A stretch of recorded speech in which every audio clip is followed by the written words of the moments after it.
on CNN.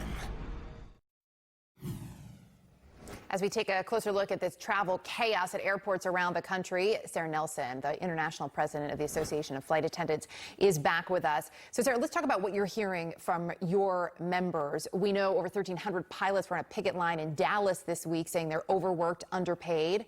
Same issue for flight attendants? Yeah, it's the same issue across the industry. Airline workers were supposed to be going into negotiations in 2020 for improvements after we took all the cuts with the bankruptcies and the mergers following 9/11. So it's been 20 years that people have been waiting for improvements. And so we're going to be fighting for those. The airlines demand is back. People have had a really hard time. It's been a really hard time working through this pandemic. We need to be able to attract people to the job, and we're going to fight for better pay and benefits. So we just learned today that United is cutting 12% of its flights out of Newark Airport in New Jersey, a major hub. That's about 50 flights a day. Earlier in the week, United's CEO had said the government needs to step in, that the airport simply doesn't have the capacity for the flights that are scheduled, that there are issues with air traffic control staff. How much of that is causing what we're seeing in terms of these issues this summer? Well, 100%. The FAA needs to enforce the rules, and they have stopped enforcing the rules. So they need to do that, because when you have too much capacity and you can't handle the flights on a good day, when it's storming, it's going to be even worse. This is the result of not properly funding our government functions, and we can't staff up when we do that.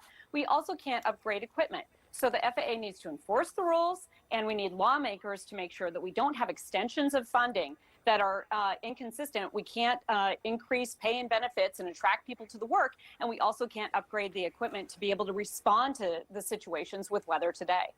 I have to say, I think about every time I fly, how being a flight attendant is probably one of the most difficult jobs, just because of what I see among passengers. Some kindness, a lot of kindness I saw last week, but not always. It's been rough for 2.5 years with everything that flight attendants have been dealing with. When we see these delays, these cancellations, these schedule changes, flight attendants are often, sort of on the receiving end of this anger, even if it's not their responsibility.